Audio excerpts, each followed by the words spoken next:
আমি আজকে আপনাদের সামনে তেলাওয়াত করেছি সূরাতুল বাকারা থেকে 21 নম্বর আয়াত। কত? 21 নম্বর। এই আয়াতটিকে কেন্দ্র করে নির্ভরযোগ্য মুফাসসির এবং মুহাদ্দিসগণের দৃষ্টিকোণ থেকে কিছু কথা আপনাদের সামনে তুলে ধরার চেষ্টা করব ইনশাআল্লাহ।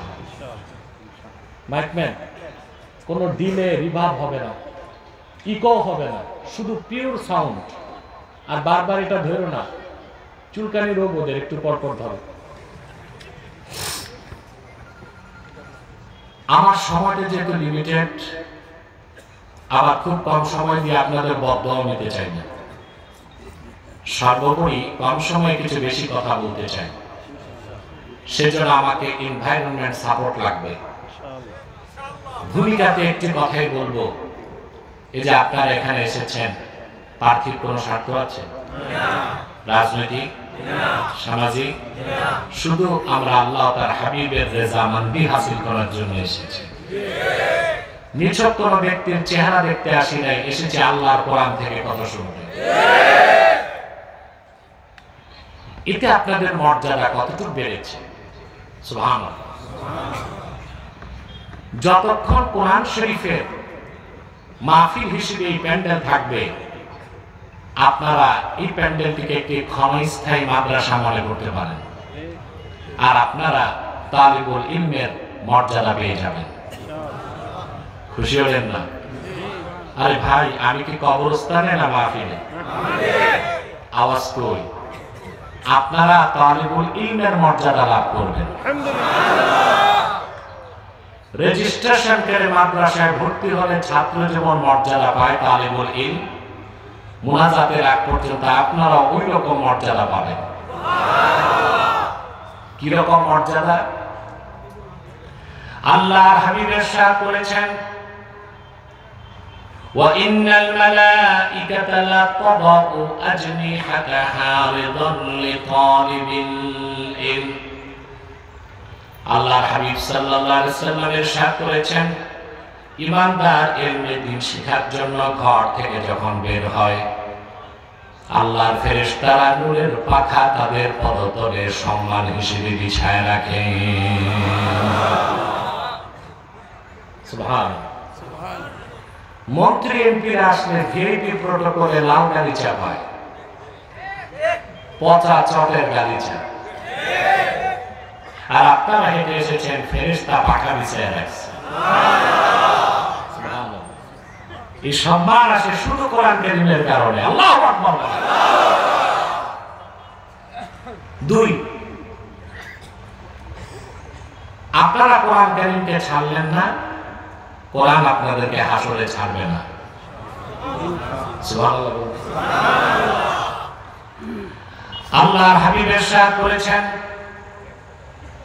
মান জাআলাল কুরআনা আমামাহু ক্বাদাহু ইলাল জান্নাহ। আল্লাহর হাবিব বলেছেন, আমার উম্মত আল্লাহর কোরআনকে সামনে রাখবে, কোরআন ভিত্তিক জীবন গঠন করবে। ব্যক্তি জীবন, সমাজ জীবন, রাষ্ট্র জীবন, সাংস্কৃতিক জীবন, শিক্ষা জীবন, পারিবারিক জীবন, জীবনের সকল ক্ষেত্রে কোরআনকে যে সামনে রাখবে, আল্লাহর কোরআন তাকে পথ দেখিয়ে আল্লাহর জান্নাত পর্যন্ত পৌঁছায় দিবে। আমরা খুশি না বেজা? খুশি। 3, আমরা সবাই পাপী দাবি গুনাহগার, কেউ ছোট কেউ, ঠিক না? আমরা গুনাহ বোঝা নিয়ে এসেছি। একটু পরে আজকে দিনের পর্বের মুনাজাত, রাতের পর্বেরটা তো রাতে, দিনের পর্বের মুনাজাত হবে না? মুনাজাতের সাথে সাথে আমাদের আমলনামায় একটা সগীরা গুনাহ থাকবে না। এদিকে আমার কথা। মাজমাউজ জাওয়ায়েদ হাদিসের কিতাবে এসেছে, আল্লাহর হাবিব ইরশাদ করেছেন, আমার উম্মতের কোন ইমানদার যখন আল্লাহর কাছে দোয়া করে, বাকিরা যদি তার সঙ্গে সম্মিলিতভাবে আমিন আমিন বলে, আমার উম্মতের সম্মিলিত মুনাজাত আল্লাহ ফেরত দেন না, সঙ্গে সঙ্গে কবুল করে নেন। তাহলে আমরা যখন মুনাজাত করে আসরের আগে বাড়ি যাব, শিশুর মতো নিষ্পাপ হয়ে যাব। এতে আমরা খুশি না বেজা? খুশি। বেজার শুধু শয়তান।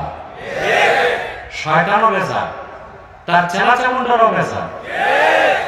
শয়তানের সব চেষ্টা ব্যর্থ, একটা বাকি আছে, মুনাজাতের আগে উঠানো যায় কিনা। আমরা নেক নিয়ত করে শয়তানের নাপাক গালে একটা চপেটা ঘাত করতে চাই। আমরা নিয়ত করছি কিছুক্ষণ পরে আজকে মুনাজাত করে গুনাহ মাফ করে নিষ্পাপ বেহেশতি আল্লাহ ওয়ালা হয়ে বাড়ি যেতে চাই। কারা কারা হাত তুলে আল্লাহ তাআলাকে দেখান।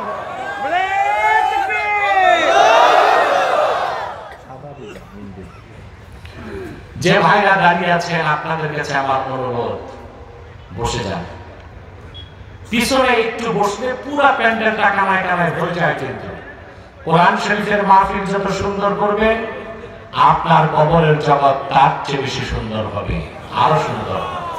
বসে যান। আর স্বেচ্ছাসেবকদেরকে বলবো প্রয়োজন হতে পারে এক্সট্রা বিছানার ব্যবস্থাটা রাখো। আসুন তিলাওয়াতের মাধ্যমে আলোচনায় চলে যায়। আমার সঙ্গে আপনারা পড়বেন, পড়ুন। আউযু বিল্লাহি মিনাশ শাইতানির রাজীম। বিসমিল্লাহির রাহমানির রাহিম। ইয়া اعبدوا ربكم الذي خلقكم والذين من قبلكم لعلكم تتقون। আল্লাহ পাক বলেন, ইয়া আইয়ুহান নাস, হে মানব জাতি, উ'বুদু রাব্বাকুম, তোমরা তোমাদের রবের ইবাদত করো। আল্লাযী খালাকাকুম, যিনি তোমাদের সৃষ্টি করেছেন। ওয়াল্লাযীনা মিন ক্বাবলিকুম, তোমাদের পূর্ববর্তীদের সৃষ্টি করেছেন। লাআল্লাকুম তাত্তাকুন, আই লাআল্লাকুম তাজতানিবুন মিনাশ শিরকি ওয়াল কুফরি ওয়াদ দানাস, যারা তোমরা শিরক থেকে, কুফর থেকে, পাপাচার থেকে বেঁচে মুত্তাকি হয়ে জাহান্নাম থেকে বাঁচতে পারো। বলেন সুবহানাল্লাহ। আমরা তেলাওয়াত করেছি সূরাতুল বাকারা থেকে। সূরাতুল বাকারা কোরআন কারীমের সবচেয়ে দীর্ঘ সূরা, ঠিক না ভাই? ঠিকটা তো ঠিক মতো বললেন না। 286 খানা আয়াত এই সূরাতে আল্লাহ নাযিল করেছেন, যেখানে একটি সূরাতে আছে 1000 আদেশ, 1000 নিষেধ। সুবহানাল্লাহ। সূরাটির তাৎপর্য, মাহাত্ম্য, ফজিলত কত বেশি, একটি বক্তব্য থেকে এটা যথেষ্ট অনুধাবন করা যায়। তাফসীরের কিতাবে এসেছে, ওয়াকাফা আবু বকর রাদিয়াল্লাহু তাআলা আনহু 8 সানা ফি সূরাতিল বাকারা। হযরত আবু বকর সিদ্দিক রাদিয়াল্লাহু তাআলা আনহু সূরা বাকারা বুঝতে 8 বছর সময় লেগেছে। কত বছর? 8 বছর। আর আমাদের দেশে কমপ্লিট মৌলবী হয় 8 বছর। আর সিদ্দিক আকবরের সূরা বাকারা বুঝতে লেগেছে 8 বছর। কেন? আমরা যেভাবে কোরআন শরীফ বুঝতে চাই, সাহাবায়ে কেরাম এইভাবে বুঝতেন না। কিভাবে বুঝতেন? আল্লামা হাফেজ ইমাদউদ্দিন ইবনে কাসির তাফসীর ইবনে কাসিরের ভূমিকায় লেখেন, আল্লাহর আখিরি নবী, নবীগণের মাথার তাজ, নূর নবীজি আমার মুহাম্মদ সাল্লাল্লাহু আলাইহি ওয়াসাল্লামের সুমহান সাহাবীগণের অভ্যাস ছিল, তারা আল্লাহর হাবিবের নূরের জবান থেকে 10টা আয়াত শুনতেন, মুখস্থ করতেন, ব্যাখ্যা বুঝতেন। 10 আয়াতের আমল পুরাপুরি শুরু করলে 11 আয়াতে যেতেন। 10 আয়াত শুনতেন, মুখস্থ করতেন, ব্যাখ্যা শিখতেন। 10 আয়াতের আমল শুরু হয়ে গেলে আবার 11 থেকে 20 আয়াতের আমল শুরু করতে। এভাবে সিদ্দিক আকবর রাদিয়াল্লাহু তাআলা আনহু সূরা বাকারাটা পুরোপুরি আত্মস্থ করতে লেগেছে কত বছর? 8 বছর। সঙ্গীত শিল্পী কই? তুমি সুন্দর কথা বলছি। আমাদের দেশে কাফের মুশরিক তো আছে, মুনাফিকের সংখ্যা বেড়ে গেছে। সূরা বাকারার 1 থেকে 20 নম্বর আয়াত পর্যন্ত পৃথিবীর সমস্ত মানুষকে আল্লাহ 3টা ভাগ করেছেন। কয়টা? 3টা। মুমিনুন, কাফিরুন, মুনাফিকুন। এই জন্য কোরআন শরীফে 3 নামের সূরাও আছে। সূরা আল মুমিনুন, সূরা আল কাফিরুন, সূরা আল মুনাফিকুন। হয় মানুষ মুমিন হবে, নয় কাফের হবে, নয় মুনাফিক হবে। ইসলামের চতুর্থ কোনো স্থান নাই। নিরপেক্ষতার দোহাই যারা দেয় ওটা নিছক রাজনৈতিক স্ট্যান্ডবাজি ভণ্ডামি ছাড়া আর কিছু না। আপনাকে একটা অবস্থান নিতে হবে, হয় মুমিন, না মুনাফিক, নয় কাফের। ঠিক কি না? চতুর্থ কোনো অবস্থা নাই। আল্লাহ রাব্বুল আলামিন সূরা বাকারায় স্পষ্ট করে দিয়েছেন, শুধু মুমিনরাই পাবে ইহকালীন কল্যাণ, পরকালীন মুক্তি। মুনাফিকরা, কাফেররা যাবে চিরকালের জন্য জাহান্নামে, তাদের কোনো কল্যাণ নাই, মুক্তি নাই। 1 থেকে 20 আয়াত এই কথাগুলো বলার পরে সূরা বাকারায় আল্লাহ প্রথম বান্দাকে নির্দেশ করলেন 21 নম্বর আয়াতে, ইয়া আইয়ুহান নাসু উবুদু রাব্বাকুম। হে মানব জাতি, তোমরা তোমাদের রবের ইবাদত করো। এর আগে কোনো আদেশ নাই। কথা বলে মাতো মাতো কোন আদেশ নাই। কোন নিষেধ নাই। প্রথম আদেশ। সূরা বাকারাতে আদেশ আছে 1000, নিষেধ আছে 1000। গোটা কোরআন শরীফে শুধু সূরা বাকারা না, পুরো কোরআন শরীফের দৃষ্টিকোণ থেকে বলা যায় প্রথম আদেশ সূরা বাকারার 21 নম্বর আয়াত। সেখানে আল্লাহ পাক বলেন, হে মানব জাতি, তোমাদের রবের ইবাদত করো। সুবহানাল্লাহ বলুন। সুবহানাল্লাহ। এই ইবাদতের উদ্দেশ্যটা কি, তার লক্ষ্য কি, তার স্বরূপ কি, তা বোঝার জন্য একটা ছোট্ট ভূমিকা আমাকে টানতে হয়। প্রতিটি মানুষের জীবনে একটা দর্শন থাকে। কি থাকে? দর্শন।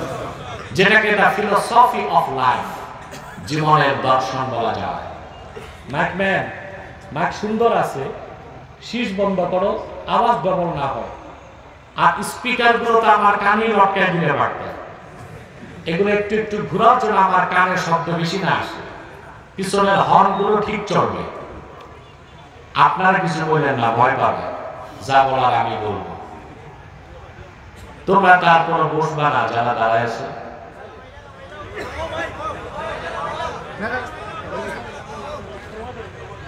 না না না, নামাবা না, নামাবা না, উপরেই রাখো, উপরেই রাখো। না, বাস সাউন্ড কমায় দাও যেন কারোর কানে না লাগে, আর হরেন ঠিক চলবে। অনেকে তো বসতে চাইলেও বসতে পারবে না, জিন্সের প্যান্ট লাগায় আসছে। এটা সুপারি গাছের মতো চিকন। আমি বুঝি না এটা কি সেলাই করে পা দিচ্ছে না পা দিয়ে সেলাই করছে। বসলেই বিপদ আছে, চিচেন থাক। তোমরা দাঁড়িয়ে থাকো, বাকিরা তো বসতে পারো। প্রত্যেকটা মানুষের জীবনে 3টা প্রশ্ন আসে। কয়টা? 3টা। আপনার জীবনে আসবে। আপনি যদি মানুষ হন, আর যদি মানুষ যদি পশু হন, তো কোনো প্রশ্ন নাই। কয়টা প্রশ্ন? 3টা। প্রথম প্রশ্ন, আমি কে? হ্যাঁ, আমার আত্মপরিচয় কি? কোরআন শরীফ জবাব দিচ্ছে, আমি কে। وَلَقَدْ كَرَّمْنَا بَنِي آدَمَ وَحَمَلْنَاهُمْ فِي الْبَرِّ وَالْبَحْرِ وَرَزَقْنَاهُمْ مِنَ الطَّيِّبَاتِ। আল্লাহ রাব্বুল আলামিন বলেন, আমি আদম সন্তানদেরকে রেসপেক্টেড করেছি, সম্মানিত করেছি। জল এবং স্থলে তাদেরকে কর্তৃত্ব দিয়েছি, নেতৃত্ব দিয়েছি। আর এই ভূপৃষ্ঠের সবচেয়ে মূল্যবান দামি জিনিসগুলো তাদের জন্য রিজিক বানায় দিয়েছি। কোরআন আমার আত্মপরিচয় আমাকে শিখাই দিচ্ছে আমি আল্লাহ শ্রেষ্ঠ সৃষ্টি, বেস্ট ক্রিয়েশন অফ অলমাইটি আল্লাহ। আল্লাহর শ্রেষ্ঠ সৃষ্টির নাম কি? সুবহানাল্লাহ বলবেন না? সুবহানাল্লাহ। আমি আল্লাহ শ্রেষ্ঠ সৃষ্টি। সুবহানাল্লাহ। কোরআনকে বাদ দিয়া ওই কথিত বিজ্ঞান যেগুলো আমাদের সমাজ বিজ্ঞানতে পড়ায় ওখানে যান, যদি ছাত্রকে পুরা বিবর্তনবাদ পড়ানোর পর জিজ্ঞেস করা হয় তুমি কে, বলবে শুনছি পূর্বপুরুষ বানর ছিল, নয় ওরাং ওটাং নয় শিবপ্রাণী, যেটা the theory of evolution, theory of বিবর্তনবাদ। এই গাঁজাখুরি মতবাদগুলো দুনিয়ার কোন বিশ্ববিদ্যালয় স্কুলে নেই, আছে শুধু বাংলাদেশে। আমাদেরকে শেখানো হয় মানুষ হচ্ছে ন্যাচারাল সিলেকশন। এই পাশে আওয়াজ কানে কোনটা লাগে? এটা আর একটু ঘুরো, ওদিক ঘুরো। আমার আওয়াজ আমি শুনলে ওয়াজ করবো কেমনে? শুনতেছেন? মানুষ কি প্রাকৃতিক নির্বাচন না আল্লাহর শ্রেষ্ঠ সৃষ্টি? আমাদেরকে শেখানো হচ্ছে মানুষ ন্যাচারাল সিলেকশন, অর্থাৎ সিলেক্টেড বাই নেচার। প্রকৃতির খেয়াল বলা এমনি এমনি হয়ে গেছে, এমনি এমনি কিচ্ছু হয় না, স্রষ্টার হুকুম ছাড়া কিছু হওয়া এই মতবাদ সবচেয়ে অযৌক্তিক, অবৈজ্ঞানিক, অবাস্তব। ঠিক না? আমার ভাইয়েরা, দ্বিতীয় প্রশ্ন হচ্ছে what is the origin of man? মানুষের আদি উৎস কি? কোথা থেকে মানুষ? সুবহানাল্লাহ। কোরআন জবাব দিচ্ছে। আল্লাহ পাক বলেন وَقُلْنَا يَا آدَمُ اسْكُنْ أَنْتَ وَزَوْجُكَ الْجَنَّةَ وَكُلَا مِنْهَا رَغَدًا حَيْثُ شِئْتُمَا وَلَا تَقْرَبَا هَذِهِ الشَّجَرَةَ فَتَكُونَا مِنَ الظَّالِمِينَ। আল্লাহ রাব্বুল আলামিন বলেন আমি আদমকে আর তার স্ত্রীকে বললাম, ওহে আদম তুমি তোমার স্ত্রী নিয়ে পরমানন্দে জান্নাতে বসবাস করো, যা খুশি তা মন ভরে খাও, শুধু এই একটা বৃক্ষের কাছে এসো না। কোরআন আমাকে শোনায় দিচ্ছে আমাদের আদি উৎস আদম এবং হাওয়া, আর মানব জাতির সূচনা আল্লাহর জান্নাত থেকে। আমি কোত্থেকে? আর কোরআন হাদিস বাদ দিয়ে কথিত যে বিজ্ঞান বলতেছে বিবর্তনবাদের মাধ্যমে মানুষ, তাহলে বলতে হয় মানুষের সূচনা জঙ্গল থেকে। বানরের বাড়ি কই? জঙ্গল। আর আদমের বাড়ি জান্নাত। সুবহানাল্লাহ। তাহলে মানুষ ও মানবতাকে সমুন্নত করে কোরআন, আর মানবতাকে বুলন্দিত করে তথাকথিত বিজ্ঞান। কথা বুঝতেছেন? আমাদের আদি উৎস জান্নাত। আল্লাহ একজন পুরুষ একজন নারী থেকে আমাদেরকে সৃষ্টি করেছেন, ঠিক না? আল্লাহ রাব্বুল আলামিন বলেন ইয়া আইয়ুহান নাসু ইন্না খালাকনাকুম মিন যাকারিন ওয়া উনসা ওয়া জাআলনাকুম শুউবান ওয়া ক্বাবাইলা লিতাআরাফু ইন্না আকরামাকুম ইনদাল্লাহি আতকাকুম। আল্লাহ রাব্বুল আলামিন বলেন পৃথিবীর মানুষেরা শোনো, আমি সমগ্র মানব জাতি তোমাদেরকে তৈরি করেছি একজন পুরুষ থেকে আর একজন নারী থেকে। সুবহানাল্লাহ বলবেন।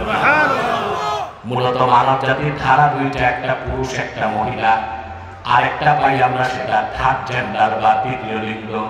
আর এখন যে ট্রান্সজেন্ডার, এটা পুরাটাই শয়তানি আর বদমাশি। এটা কি? বদমাশি। বদমাশি। ট্রান্সজেন্ডারের বিরুদ্ধে আলেমরা এখন সজাগ, কিন্তু 1 মাস আগ থেকে আমি আন্দোলন করে যাচ্ছি। আল্লাহ সফলতাও দিয়েছে। ট্রান্সজেন্ডারের বিপক্ষে আমার পক্ষ থেকে 17 পৃষ্ঠার লিখিত ফতোয়া সরকারের মন্ত্রণালয় পর্যন্ত পৌঁছায় দিয়েছে। থার্ড জেন্ডার যেটা হিজড়া, আমরা তাদের ঘৃণা করি না, ওরা মানুষ, মানুষ না? আচ্ছা ভাই, আলেমরা যদি হিজড়াদের ঘৃণা করতো তো হিজড়া বাংলাদেশের চেয়ারম্যান হয় কেমন করে? হয় না চেয়ারম্যান? শুধু কি তাই?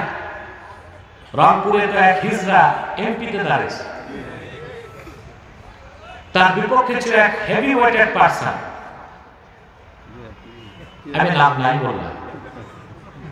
ওই হেভি ওয়েটেড পারসনের কমন সেন্স নাই, আগেই তো দর কষাকষির সময় ঠিক করে নিবে যে আমার বিরুদ্ধে দিচ্ছেন কার। আল্লাহ রক্ষা করছে, ওখানেও ফেল করলে তো আর নেতার ফাঁসি ছাড়া গতি থাকতে পারে। আবার আরেকটা দুঃখ আছে, এটা কেউ বলে না, বলার মতো চিন্তাও করে না। সারা বাংলাদেশে হিজড়াদের ভোট আছে মাত্র 852টা, কিন্তু রংপুরে হিজড়া ভোট পেয়েছে 22,000।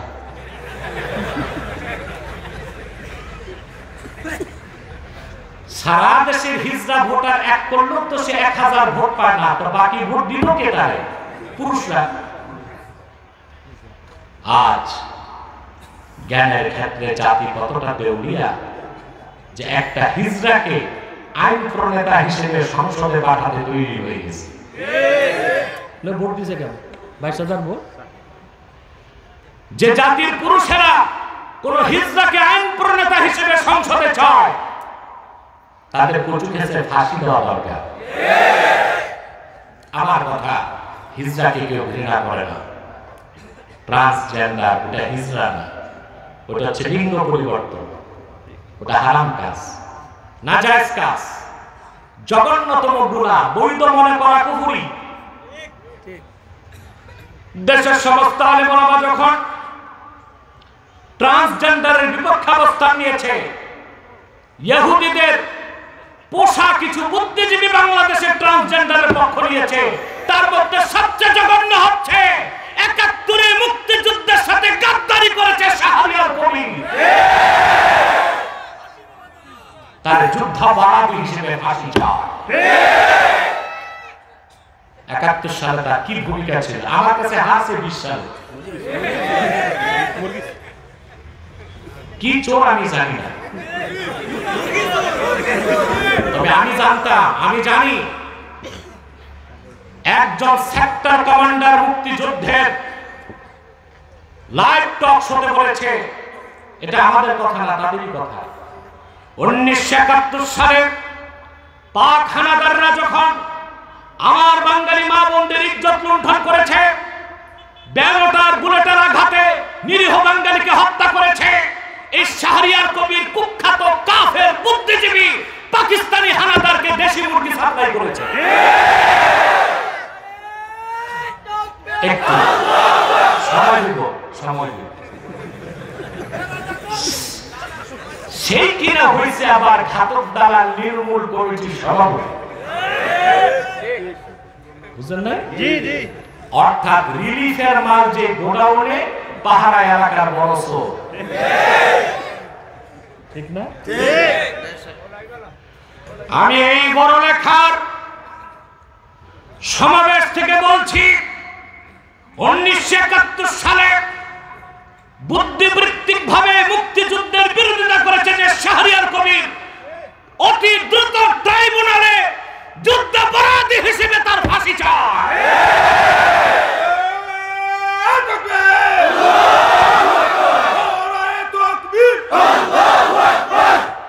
সে বলে কি, মৌলবাদীদের কথায় বই পরিবর্তন হবে না। বেটা, তোর হিম্মত দিছে কি যে দাদা ইসরায়েলের জোরে লাফাও, ওই তো মার খাইয়া এখন জবুতবু হয়ে গেছে এক হামাসের কাছে। কোন মুসলিম রাষ্ট্র না, একটা গোষ্ঠী, ঠিক কিনা? মৌলবাদীদের কথাতেই তো দেশ চলবে। ইনশাআল্লাহ। মৌলবাদী মানে উগ্রবাদী না, মৌলবাদী মানে কোরআন সুন্নাহর মূলে বিশ্বাসী। আর যে মূলে বিশ্বাসী না সে তো মুনাফিক। সে কি? মুনাফিক।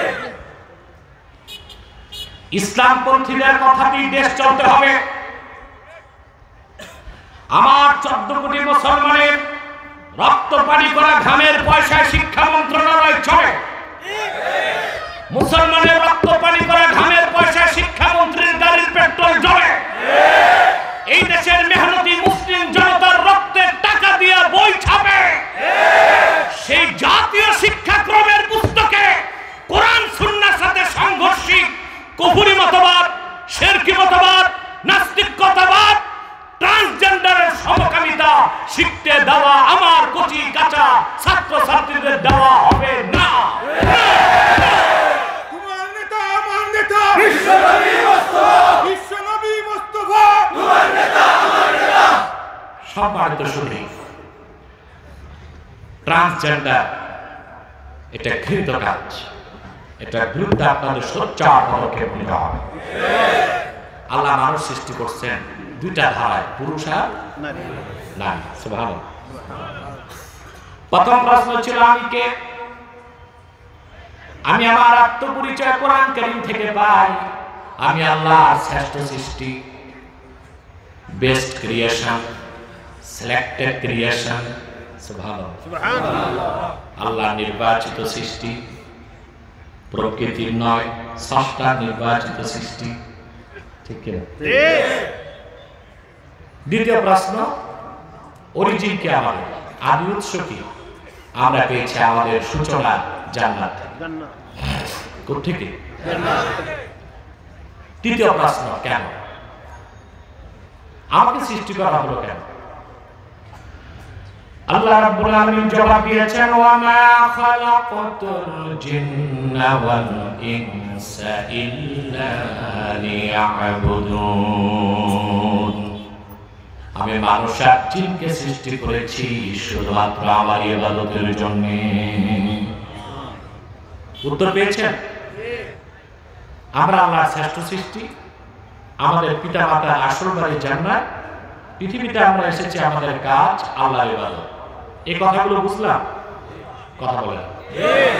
এবার কোরআন শরীফে প্রথম নির্দেশ, সূরা বাকারা 21 নম্বর আয়াতে আল্লাহ তাআলা বলেন, ইয়া আইয়ুহান নাসু উবুদু রাব্বাকুমুল্লাযী খালাকাকুম ওয়াল্লাযীনা মিন ক্বাবলিকুম লাআল্লাকুম তাত্তাকুন।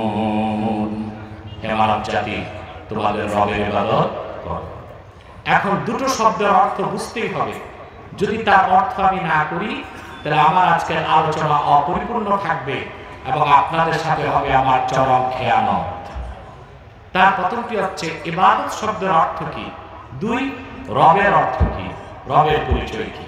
এই দুটো জিনিস আমাদেরকে হৃদয়ঙ্গম করতে হবে, হৃদয় থেকে অনুধাবন করতে হবে। পারবেন তো ইনশাআল্লাহ? ঘুমাচ্ছেন না তো? বাঙালি তো দিনও ঘুমায়। জুমার দিন দেখেন না, একদিকে ইমাম সাহেব খুতবা দেয় আর একদিকে মুসল্লি 19-20 করে। এটা আমার মনে হয় ঘুম না, স্নায়বিক দুর্বলতা। এটা কি? স্নায়বিক দুর্বলতা। বেশি বেশি ঘি মধু সালসা খেয়ে তাহলে অসময়ে ঘুম আসবে না। কম ঘুমানোটাই তো ভালো না? কথা বলে কম খাওয়া ভালো, কম ঘুমানো। বিগত 24 ঘন্টা আমি ঘুমিয়েছি 3.5 ঘন্টা। কতটুকু? 3.5 ঘন্টা। আমি দেখেছি আমার এই 3.5 ঘন্টার ঘুমে সকল ক্লান্তি অবসাদ মুছে গেছে। কম ঘুমে শান্তি। যদি আল্লাহ ঘুমে লাজ্জাত দিয়ে দেন, লাজ্জাতুন নওম, ঘুমের মজা আল্লাহ সবাইকে দেন না। সাউন্ডটা কি ইকো দিছে নাকি? ধরে রাখছে তো, একটু খুলবে আওয়াজটা। লাজ্জাতুন নওম অনেক বড় জিনিস। দাউদ আলাইহিস সালাম আল্লাহর কাছে দোয়া করতেন, আল্লাহুম্মা ইন্নী আসআলুকা লাজ্জাতান নওম আল্লাহ তোমার কাছে আমি ঘুমের মজা চাই। আল্লাহ যারে ঘুমের মজা দেন 3 ঘন্টা ঘুমালে সে তৃপ্ত হয়ে যায়, আর যার ঘুমের মজা নাই সে 10 ঘন্টা ঘুমালেও ঘুম পূরণ হয় না। হয় যা ঘুমাবেন না। এবার জরুরি দুটো ব্যাখ্যা। এক, আল্লাহ তাআলা বললেন রবের ইবাদত করো। কার ইবাদত? রবের। ইবাদত অর্থ কি এটা আমরা বুঝি না। বিশ্ববরেণ্য 3 জন মুফাসসিরের সংজ্ঞা দিচ্ছি আমি। আল্লামা ইমাম বাগাবী মাআলিমুত তানজিলের মধ্যে লেখেন, আম্মাল ইবাদাতু ফাহিয়াল ইতাআতু মা'আজ জিল্লাতি ওয়াল খুদু। একনিষ্ঠ চিত্তে নিজকে তুচ্ছ মনে করার দ্বারা মহান আল্লাহর আনুগত্যকে বরণ করে নেবার নাম ইবাদত। সুবহানাল্লাহ বলবেন। একনিষ্ঠ চিত্তে নিজকে তুচ্ছ মনে করার দ্বারা আল্লাহর আনুগত্যকে গ্রহণ করার নাম কি? জোরে বলেন। তুচ্ছ মনে করে আল্লাহর হুকুম মানার ক্ষেত্রে মাথা তোলা যাবে না, গর্দান সুপর্দ করে দিতে হবে।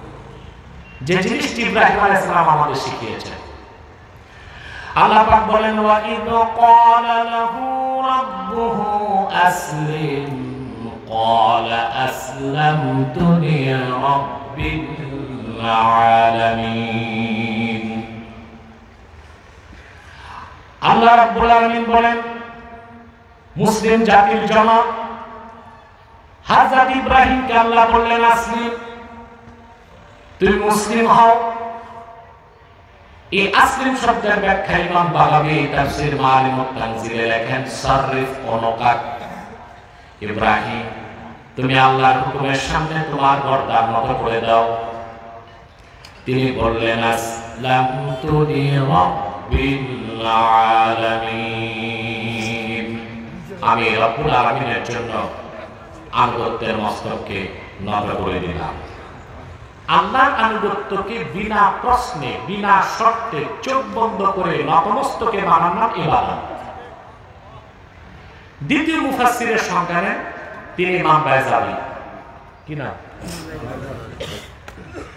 তিনি বলেন ইবাদত শব্দটা তরিকুল মা'বাদ থেকে, তরিকুল মা'বাদ আর তরিকুল মুজাল্লাল, যে পথ সরকার বানায় না, মেম্বার চেয়ারম্যান বানায় না, মানুষের পদাঘাতে যে সড়ক তৈরি হয় ওইটাকে বলে তরিকুল মা'বাদ। কি বলে? এমন পথ দেখেন না গ্রামগঞ্জে? আর মাতো না ভাই, দেখেন সরকার লাগে না, বরাদ্দ লাগে না, রোলার লাগে না, হাঁটতে হাঁটতে মানুষ পথ বানায়, ওটাকে বলে তরিকুল মা'বাদ। তরিকুল মুজাল্লাল এর থেকে ইবাদত। মানুষের পদাঘাতে পথ তৈরি হয় তুচ্ছতার মাধ্যমে, এই জন্য বলা হয় তরিকুল মা'বাদ। ঠিক সেভাবে মহান আল্লাহর হুকুমকে মানার ক্ষেত্রে বান্দা তার অস্তিত্বকে তুচ্ছ মনে করে, এই জন্য আল্লাহর আনুগত্যকে বলা হয় ইবাদত। সুবহানাল্লাহ বলবেন না?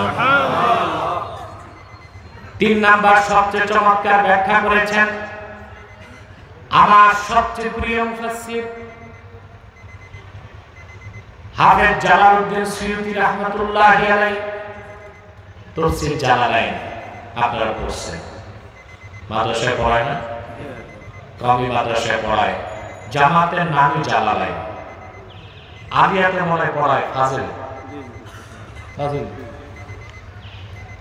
তাফসীর জালালাইন আমরা যারা পড়ি এবং পড়াই গুরুত্বটা বুঝি না। এটার আওয়াজটা বন্ধ। আমরা এটা গুরুত্ব বুঝি। উলুমুল কোরআনের শ্রেষ্ঠ কিতাব হচ্ছে মানাহিলুল ইরফান ফি উলুমিল কোরআন। সেখানে পৃথিবীর সেরা 27টা তাফসীরের নাম আছে। 1 নম্বরে তাফসীর জালালাইন। 1 নম্বরে জালালাইন। আমি বলে থাকি আমার ছাত্রদেরকে, তোমরা যদি শুধু তাফসীর জালালাইন শুরু থেকে শেষ হাসিয়া সহ পড়ো, জালালাইনের হাসিয়াটা লেখা হয়েছে 27টা তাফসীর দেখে, তুমি যদি শুধু তাফসীর জালালাইন হাসিয়া সহ পুরোটা পড়তে পারো তো তুমি বাংলাদেশের টপ 10 মুফাসসিরের একজন। আমাদের দেশের নামে তো সবাই মুফাসসির, মুফতি তো ভালো বলে, ঠিক আছে? সব জায়গায় লেখা থাকে তাফসীরুল কোরআন মাহফিল, শোনা যায় তেলাওয়াত ভুল করছে, তরজমা ভুল করছে, আর ব্যাখ্যার কাছেও নাই, ব্যাখ্যার কাছেও নাই, নাম আছে তাফসীরুল কোরআন। হাফেজ জালালউদ্দিন সুয়ুতীর তাফসীরটাকে আল্লাহ কবুল করেছেন। ইবাদতের সবচেয়ে সুন্দর ব্যাখ্যা দিয়েছেন পরিপূর্ণতা সুয়ুতী। ইমাম সুয়ুতী লেখেন,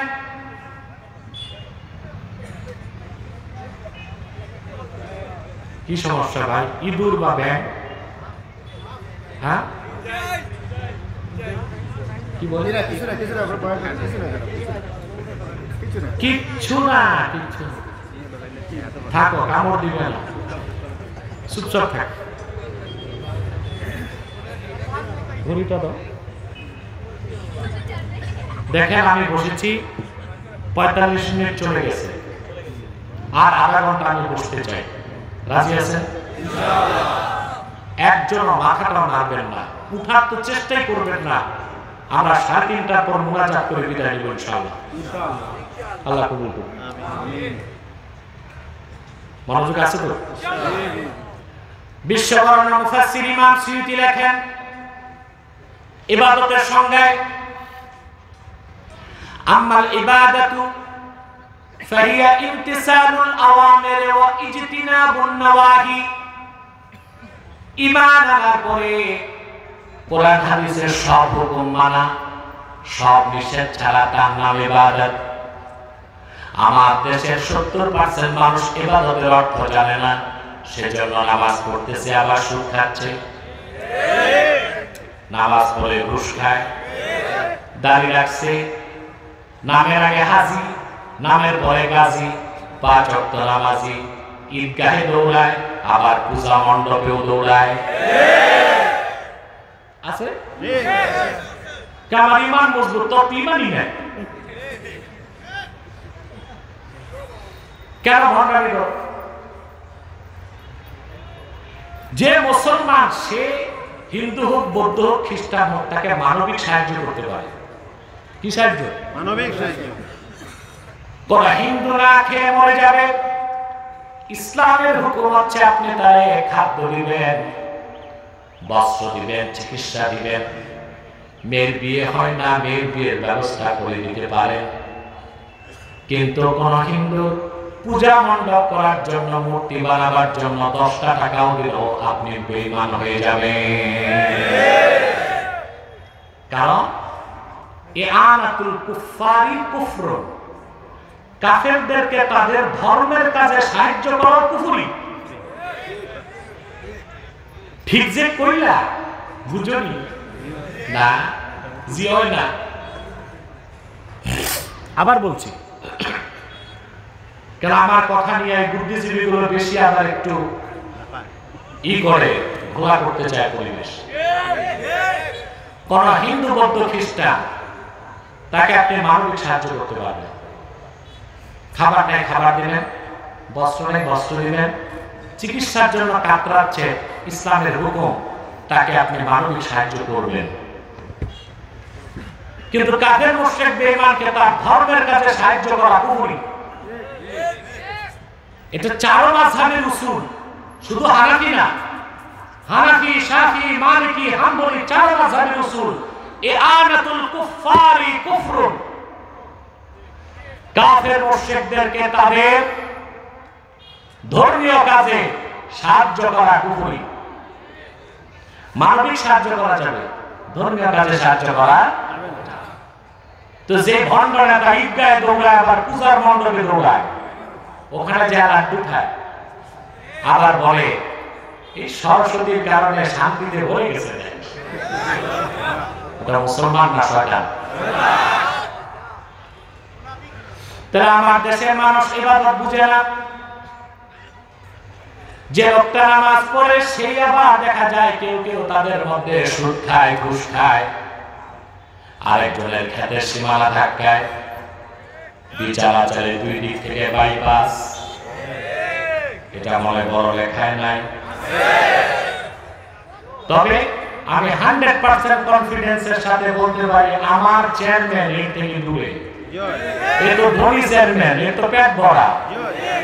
এ তোমাদেরটা চুরি করবে কেন? এ তো নিজেই খাওয়া। আমাকে হেলিকপ্টারে নামার পরে উনি গাড়িতে নিয়ে আসছে আমাকে। এই যে এই ভাইও বলল যে চেয়ারম্যান ব্যবসায়ী মানুষ, দুবাইতে তার ব্যবসা। প্রতি বছর আমাকে বলেছে 70 থেকে 80 লাখ টাকা যাকাত দেয়। তোমার এলাকাটা চুরি করে খাবে কয় টাকা?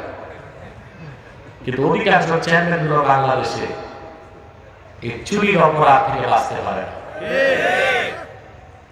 নামাজ পড়তেছে, গম চুরি করে, নামাজ পড়ে সুদ খায়। তাহলে সে হুকুম মানলো, নিষেধ ছাড়লো না। আর ইবাদত হচ্ছে ইমতিসালুল আওয়ামির ওয়া ইজতিনাবুন নওয়াহি। ঈমান আনার পরে কোরআন সুন্নাহর হুকুমগুলো মানা, নিষেধগুলো ছাড়া। কথা বুঝতেছে? আস্তে আস্তে টাইম দাও। চেয়ারম্যান সাহেব তো দাড়ি রাখবে না কেন? অবশ্যই রাখবে। নামাজ পড়ে তো দাড়ি রাখবে না, এটা কথা হইলো। এখন ধর্ষ কেন? আস্তে আস্তে। রুগীরে একবারে সব ওষুধ দিলে সুস্থ হবে না, মরে যাবে। ডোজ আস্তে আস্তে। সবাই তো সুখী। আরে ভাই, প্রত্যেক দলে তো কিছু মানুষ ভালো মানুষ আছে। তা আমরা ওই দলের সমর্থকরা ওই দলের ভালো মানুষটি দেখি আনতে পারি না নেতৃত্বে। ভোট দিয়া চেয়ারম্যান বানায় বেনামাজি, মসজিদ কমিটির সেক্রেটারি বানায় ঘুষ করবে, সভাপতি হয় সুদখোর, খতিব মিম্বরে বসে এতিমের মতো টাকায় থাকে। বাসে সুদের বিরুদ্ধে বলি, দেখে সভাপতি বসা, সে ব্রাক ব্যাংকের অফিসার, সুদ গেছে। বাসে ঘুষের বিরুদ্ধে বলি, ডানে টাকা দেখে সেক্রেটারি বসা, সাবেক দারোগা, ঘুষ হয়ে গেছে। হ্যাঁ, আমরা ভালো মানুষগুলোকে নিয়ে আসতে হবে, ইমানদার, নামাজি, চরিত্রবান। ঠিক না? এই প্রচেষ্টা চালু হলে এক সময় বাংলাদেশে একটা সমাজ বিপ্লব হতে পারে। ঠিক না? রাষ্ট্রের চেয়ে অনেক বড় তো ভাই সমাজ। রাষ্ট্রবিজ্ঞানে আছে society is great than state. সমাজ রাষ্ট্র থেকে বড়।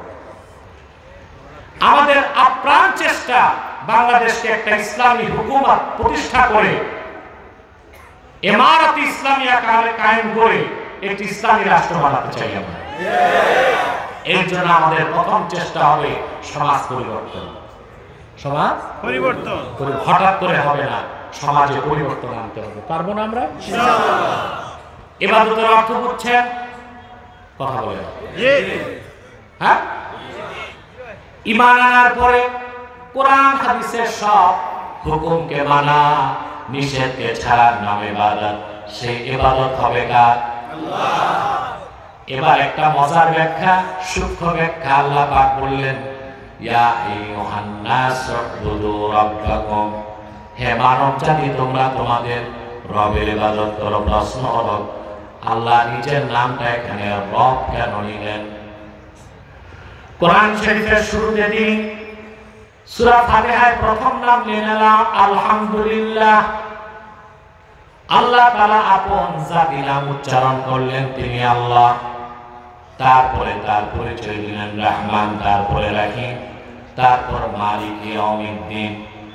কিন্তু বান্দাকে ইবাদতের নির্দেশ করার সময় তিনি ইয়া আইয়ুহান নাস উবুদুল্লাহ, আল্লাহর ইবাদত করো বলেন নাই, বরং আল্লাহ নিজের সবচেয়ে প্রিয় নাম রব নামটা ব্যবহার করলেন কেন? প্রশ্ন আসে? কথা বলে। তাহলে অবশ্যই আমাকে রব শব্দের অর্থটা করতে হবে।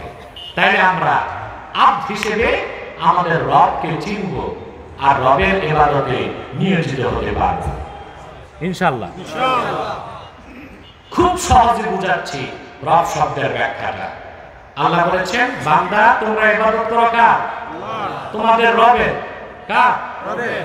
এখন রবের পরিচয় খুব সহজে দিচ্ছি। আর রব্বু বিমানা তারবিয়া হিয়া তাবলীগু শাইই ইলা কামালিহি শাইআন ফাশাইআ। রব শব্দটা আসে তারবিয়াত অর্থে, আর এটা হচ্ছে অস্তিত্বহীনকে অস্তিত্ব দান করার পরে আচানক নয়, হঠাৎ নয়, ধাপে ধাপে ক্রমে ক্রমে সুনিপুণ দক্ষতায় আপন কুদরতে সৃষ্টিকে তার পূর্ণতায় পৌঁছে দেওয়া, অতঃপর সেই সৃষ্টিকে লালন পালন করা, তার সমস্ত মৌলিক চাহিদা পূরণ করা। এই কাজটাকে আরবিতে বলা হয় তারবিয়া। এই কাজ যিনি করেন তাকে বলা হয় রব। আল্লাহ হচ্ছেন রব্বুল আলামিন। মনে রাখবেন মুসলমান, আল্লাহর বান্দা যত সহজে আল্লাহকে রব হিসেবে চিনতে পারে, আল্লাহর অন্য কোন নাম দিয়ে এত জলদি আল্লাহকে চিনতে পারে না। সেজন্য কোরআন শরীফে আল্লাহ তার প্রথম পরিচয় দিলেন, তিনি রব। সূরা ফাতিহায় আলহামদুলিল্লাহি রাব্বিল আলামিন। শেষ সূরা সূরা নাস, সেখানে রব হিসেবে পরিচয় দিলেন নিজের, কুল আউযু বিরাব্বিন নাস। আবার কোরআন শরীফে প্রথম নির্দেশ ইবাদতের, সেখানেও তিনি বললেন, ইয়া আইয়ুহান নাসু উবুদু রাব্বাকুম। হে মানব জাতি, তোমরা তোমাদের রবের ইবাদত করো। বলেন সুবহানাল্লাহ। কারণ বান্দা সহজে আল্লাহকে চিনতে পারে রব হিসেবে। বলেন সুবহানাল্লাহ। কেউ আসো ছাত্রদের মধ্যে যাও না, সাউন্ডটা তো খুব বিরক্তিকর লাগতেছে, কমায় দে, ডবল না হয়, কানে না হয়। আবারও যাওয়ার টাইম হয়ে গেছে, আর 15 মিনিট, 20 মিনিট।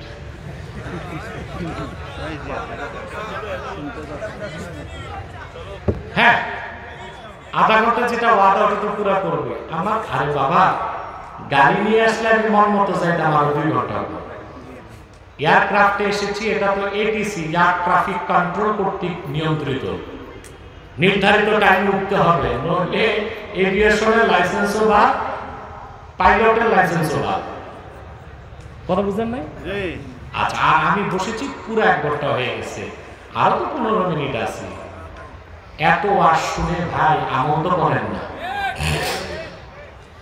বরং আমরা কম সময়ে বেশি কথা শুনবো, আর যতটুকু শুনবো তা বিশ্বাস করবে এবং আমল করবে। ঠিক না? বান্দা আল্লাহকে সবচেয়ে সহজে চিনতে পারে রব হিসেবে। সুবহানাল্লাহ। রবের পরিচয়, তিনি অস্তিত্বহীনকে অস্তিত্ব দিয়ে হঠাৎ বানান না, ধাপে ধাপে। যেমন এই আকাশ, এই জমিন,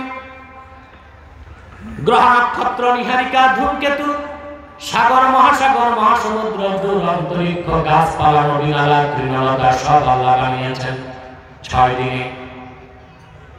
তিনি বলেছেন কোন সৃষ্টি শুরু হয়েছে 6 দিনে, গোটা সৃষ্টি পরিপূর্ণ হয়ে গেছে। একদিনে বানাইতে পারতেন না? 1 ঘন্টায় পারতেন না বানাইতে? বানানে এটা রবের কাজ।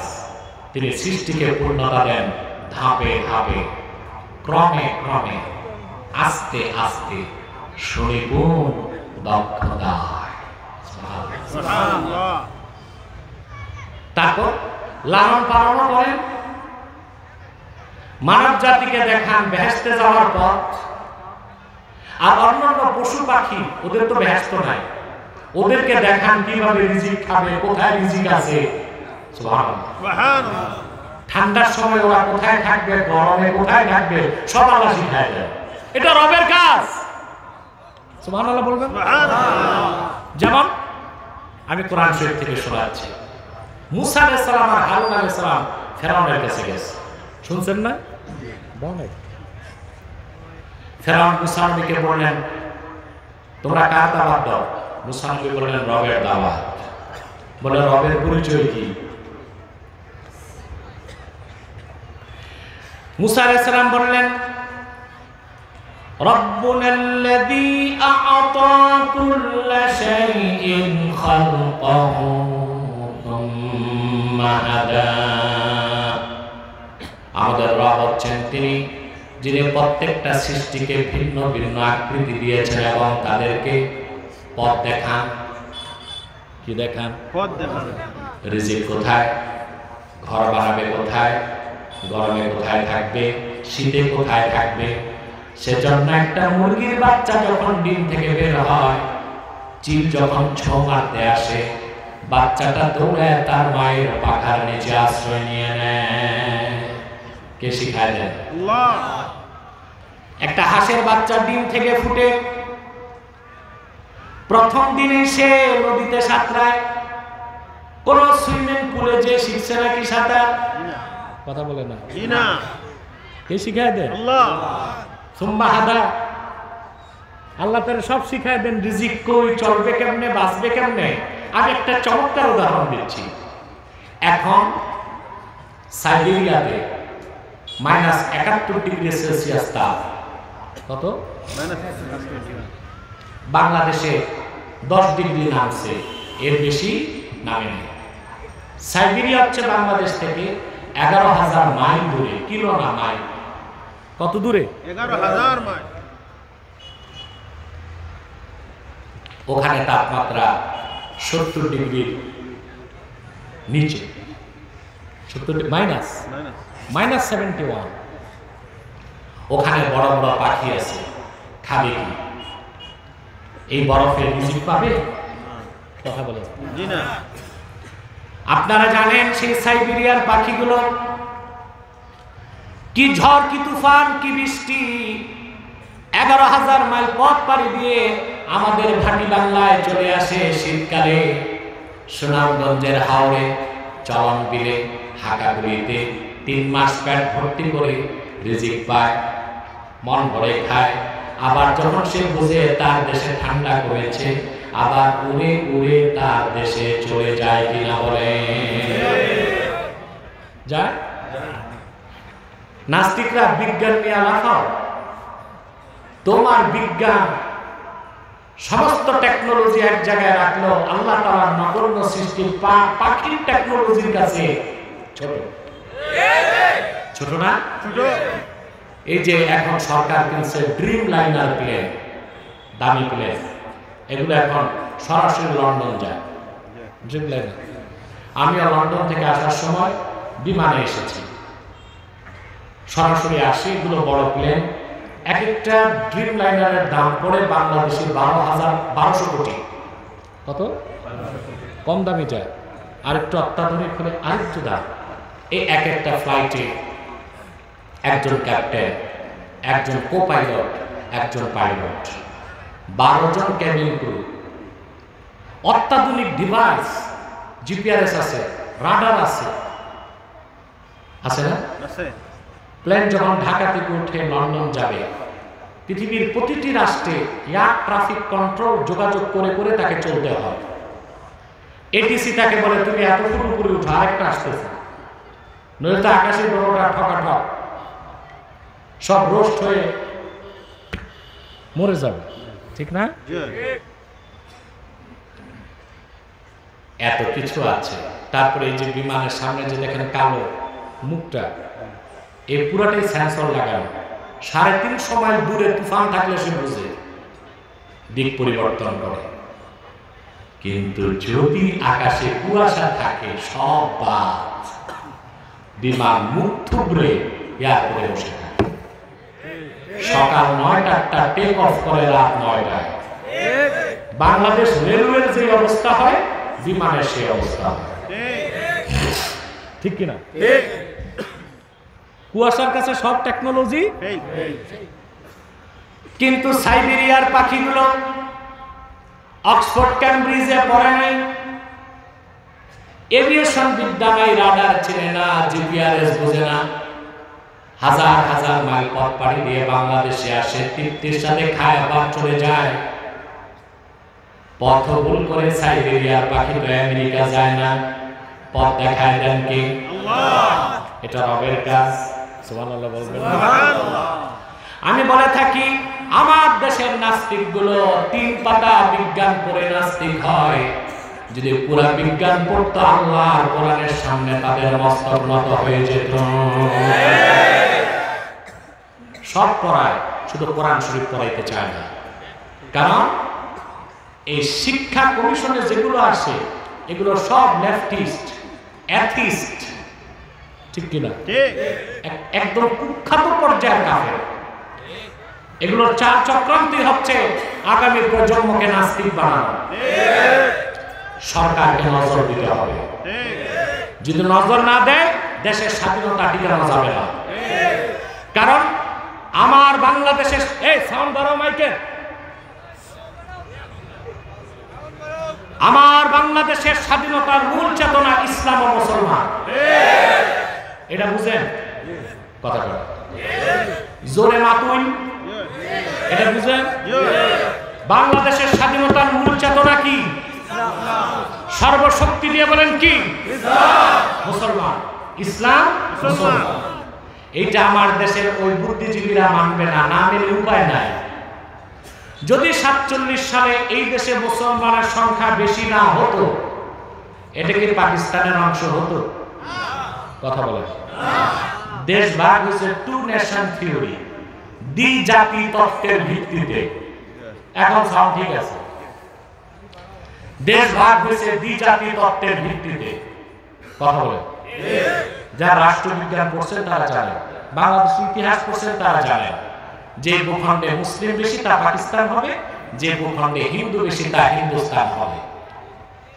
আল্লাহ আপনাদের কিসমত ভালো রাখছে। 47 সালে পাকিস্তান হওয়ার পর, ইন্ডিয়া হওয়ার পর কয়েকদিন তো সিলেটে পতাকা উড়ে নেই পাকিস্তানে। এটা তো চেষ্টা করেছিল মালাউনরা ইন্ডিয়ার অংশ বানাইতে। সিলেটে সেই সময় কিছু আলেম আর মুসলিম লীগের ওই সময় কিছু নেতা তারা প্রবল আপত্তি আন্দোলন করে সিলেটকে বাংলাদেশের অংশ করেছে। এটা মনে করি হযরত শাহজালালের রুহানি তাওয়াজ্জুহ দোয়া, ঠিক কিনা? কথা বলে হযরত শাহজালাল সুলতানে বাঙ্গাল, তার রুহানি তাওয়াজ্জুহ, ঠিক না? তাহলে আমাদের অবস্থা হইতো কি? সিলেটের মানুষের থাকতে হইতো কই? এপারে না ওপারে? কথা বলে ওপারে, ওপারে। আগর যাইতো সব দিল্লি, দুবাই, আর যাইতো না। জি হয়, আল্লাহ শুকরিয়া আদায় করেন, আলহামদুলিল্লাহ করেন না, মিথ্যা বলেন আপনারা। বিজয় দিবসে তাহলে ডিজে পার্টি করেন কেন? গান বাজান কেন? নর্তকী নাচান কেন? দল পিটান কেন? আল্লাহ শুকরিয়া আদায় করতে হলে দেশ স্বাধীন হয়েছে, ভিক্টরি ডে, বিজয় দিবসে আল্লাহর কাছে দোয়া মুনাজাত করেন দেশের কল্যাণের জন্য, ঠিক কিনা? আমার কথাগুলো বুঝতেছেন? বুঝবেন না কেন? আমি তো আপনাদের ভাই এবং বাংলায় কথা বলছি।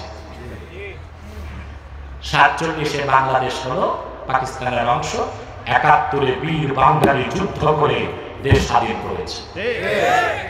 যদি 47-এ বাংলাদেশের অংশ না হয়ে ভারতের অংশ হইতো, হিন্দু বেশি থাকতো, তাহলে এই বাংলাদেশ কিয়ামত তক আসামের মতো, ত্রিপুরার মতো, কাশ্মীরের মতো কি আর স্বাধীন হইতো? কথা বলেন। বাংলাদেশ স্বাধীনতার মূল চেতনা কি?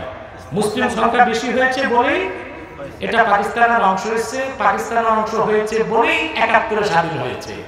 তাহলে মুসলমানই হচ্ছে এই দেশের স্বাধীনতার মূল চেতনা, ঠিক? এখন কাফের মুশরিক জাহানবাদীরা চাচ্ছে এই দেশকে তো আর পরাধীন করা যাবে না। যাবে না? বাংলাদেশ ছোট হলে কি হবে? কিন্তু আপনি জানেন না, আমার দেশের একজন মুসলিম সেনাবাহিনী দেখলে হিন্দুস্তানের 10টা সেনাবাহিনী রাম রাম বলতে বলতে পারে। এটা মানেননি? আমার দেশের একজন মুসলিম সেনাবাহিনী দেখলে ওরা অমুসলিম রাম রাম বলতে বলতে 10টা পালায়। সেজন্য তো হিংসা বিদ্বেষে মাঝে মধ্যে বর্ডারে হত্যা করে। সাবধান হয়ে যাও। আমার দেশের স্বাধীনতা রক্ষায় যারা অতন্ত্র প্রহরী, আমার দেশের সেনাবাহিনীর সদস্যদের উপর, বর্ডার গার্ডের মুসলিম যারা, তাদের উপর যদি আবারও আঘাত আসে, সারা দেশের মানুষ প্রতিশোধ নিতে মার্চ করতে বাধ্য হবে।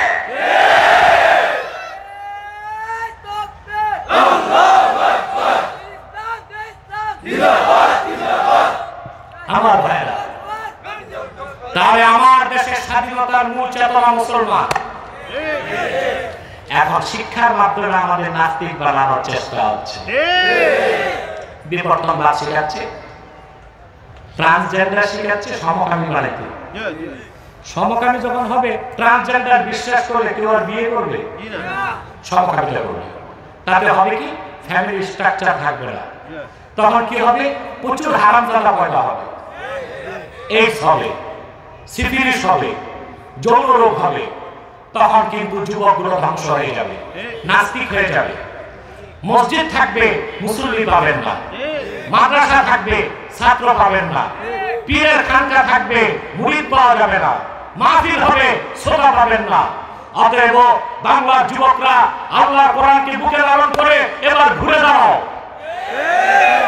আমার দেশে ইসলামের চেতনাকে ধরে রাখার জন্য কাফের মুশরিক বেঈমানদের সমস্ত চক্রান্তকে সত্যের কুঠারে চূর্ণ করে দেওয়ার জন্য জীবন দেওয়ার প্রয়োজন হলে কারা কারা প্রস্তুত আছে? হাত তুলে দেখাও।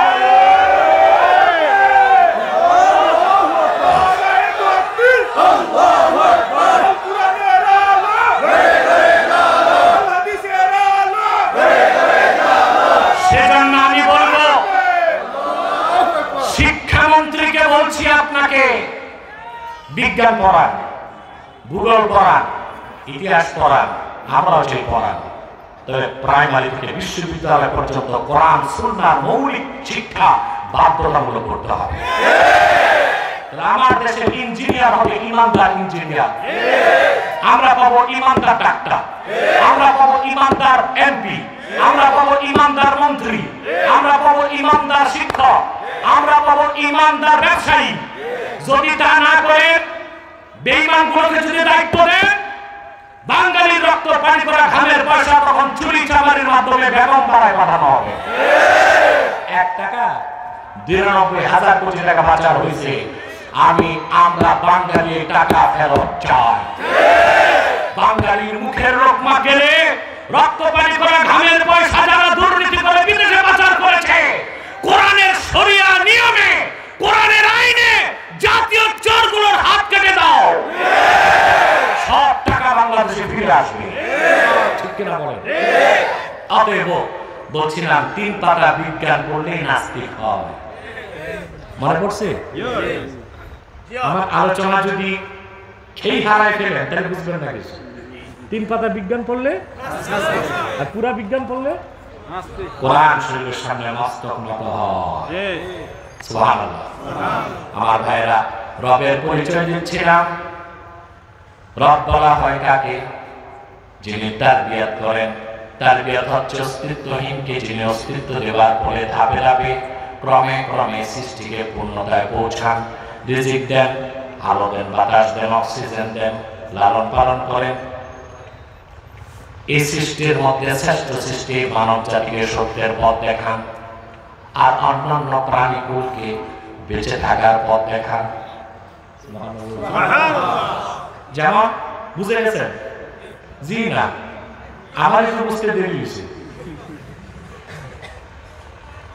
আল্লাহর রুবুবিয়তকে বুঝতে হবে, না তো ইবাদত করবেন না। এখানে যার বয়স 50, 51 বছর আগে কি ছিলেন? না ছিল চৌধুরী, পাটওয়ারি, ভুঁইয়া, নাম ছিল কিছুই না। এই কিছুই না থেকে এত সুন্দর মানুষ আমাকে কে বানিয়েছে? আল্লাহ। আপনাকে কে বানিয়েছে? আল্লাহ। কিছুই না থেকে এত সুন্দর মানুষ আল্লাহকে একদিনে বানিয়েছেন, 30 দিনে, 1 মাসে, 10 মাসে, ধাপে ধাপে, ক্রমে ক্রমে। সুবহানাল্লাহ।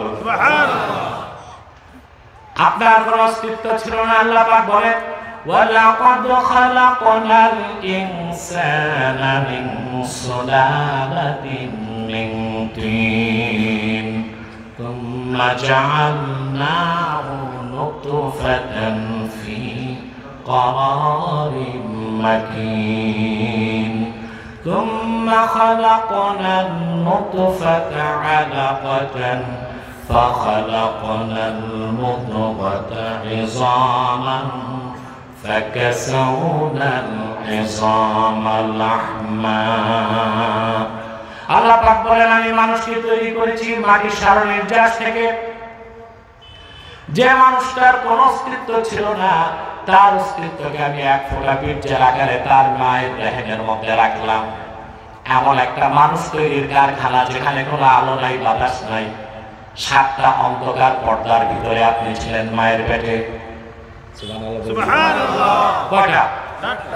মায়ের পেটের চামড়া 3টা স্তর, তারপরে রক্ত, তারপরে কি রক্ত, তারপরে রেহেম, রেহেমের ভিতরে আবার অন্ধকার, তার ভিতরে আবার জেলি থাকে। গর্ভবতী মা দেয়ালে ধাক্কা খেলে যেন পেটের ভিতর সন্তানের মাথা বাড়ি না খায়। সুবহানাল্লাহ। 7টি পর্দার ভিতরে অন্ধকার একটা কারখানায় আল্লাহ পাক আপনাকে তৈরি করলেন কিছুই না থেকে কিছু, তারপরে কিছু, তারপরে কিছু, বীর্যের ফোঁটা, তারপরে রক্তপিণ্ড, তারপর গোশতপিণ্ড, তারপর হাড় হাড্ডি দিয়া আল্লাহ পাক বলেন আমি তার উপর গোশতের প্রলেপ লাগাই দিলাম। 10 মাস পর কিছুই না মানুষটারে সর্বশ্রেষ্ঠ সৃষ্টি মানুষ হিসেবে তারে দুনিয়ায় পাঠিয়ে দিলাম। মায়ের পেটে থাকতে আপনাকে তিনি ওখানে রিজিক দিয়েছেন, দুনিয়া আসার পর 2.5 বছরের রিজিক মায়ের বুকে দিয়ে দিলেন। সুবহানাল্লাহ বলবেন।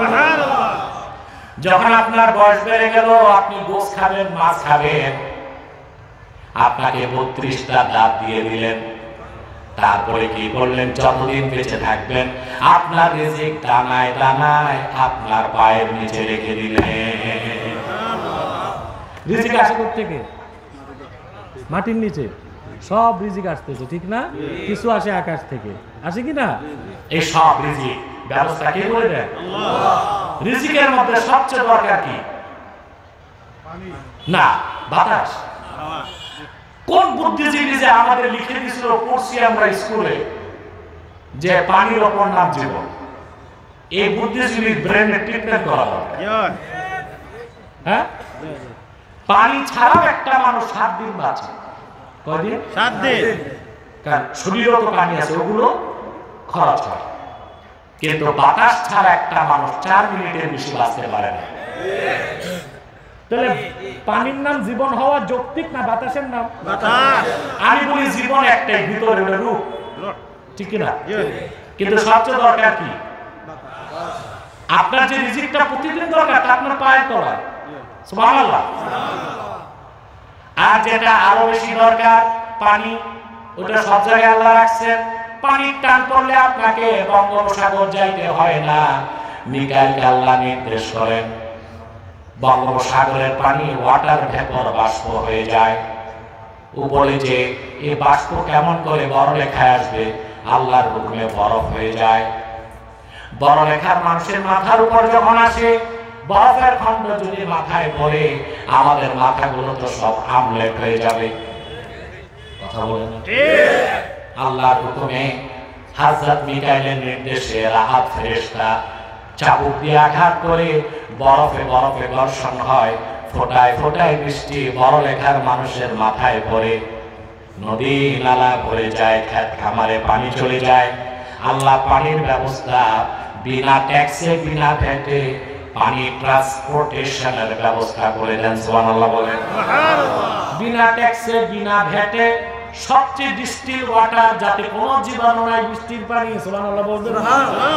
সমুদ্র থেকে আল্লাহ তাআলা ফেরেশতার মাধ্যমে পরিবহন করে আপনাদের মাথায় ছেড়ে দেন। ওখানে আবার আল্লাহ ইনসাফ করেন, যে মুমিন মুসলমান তারও দেন, যে কাফের মুশরিক বেঈমান তারও তো দেন। নাকি হিন্দুরা বৃষ্টির পানি পায় না? কারণ আল্লাহ হচ্ছেন রব। সুবহানাল্লাহ বলবেন। আল্লাহ রুবুবিয়ত বুঝতেছেন? আমার ভাইরা, পানির চেয়ে বেশি দরকার কি? বাতাস। 4 মিনিট না পাইলে আপনি মারা যাবেন। তখন আপনাকে হসপিটালে নিয়ে আইসিইউতে দিবে। ঠিক না? দেখেন আইসি তো চলে না, তখন লাইফ সাপোর্ট ভেন্টিলেশন, ডাক্তাররা প্রতারক হয় অধিকাংশ। মরে গেছে রোগী এইখানে নিয়ে স্ট্রেচারে দিয়া, নাকে পায়, পেটে পায়, কানে পায় দিয়া বিল উঠতেছে, দিন গেলে 50,000। মরা মানুষটারে নিয়ে ব্যবসা করে তারা। দুনিয়ার কোথাও ডাক্তারদের এই অপেশাদারিত্ব নাই, এই সাবকন্টিনেন্টে আছে। আর বাংলাদেশে তো এই কলঙ্কটা থেকে আমরা বাঁচতে পারি না। এটার দায়িত্ব হচ্ছে স্বাস্থ্য মন্ত্রণালয়। একটা বাচ্চা খতনা করতে গেছে, বাচ্চাটাকে মেরে ফেলছে তারা। কই একটা জরিমানার কথা শুনছি, জরিমানা পাইছে কিনা তা এখনো শুনি নাই। উচিত হচ্ছে এরকম হসপিটাল বন্ধ করে ডাক্তারকে কারাগারে পাঠায় দেওয়া, যদি ডাক্তার ভুলে রুগী মারা যাওয়া। বাতাস দরকার, ওই রিজিকটা আল্লাহ রাখছেন নাকের ডগা। সুবহানাল্লাহ। তাহলে আমরা ইবাদত করব রবের। রাজি আছেন? ইয়া আইয়ুহান নাস উবুদু রাব্বাকুমুল্লাযী খালাকাকুম ওয়াল্লাযীনা মিন ক্বাবলিকুম লাআল্লাকুম তাত্তাকুন। সাদাকাল্লাহু আযীম ওয়া সাদাকা রাসূলুহুন নবিয়ুল কারীম ওয়া নাহনু আলা যালিকা মিনাশ শাহিদিন ওয়াশ শাকিরিন। আলহামদুলিল্লাহি রাব্বিল আলামিন।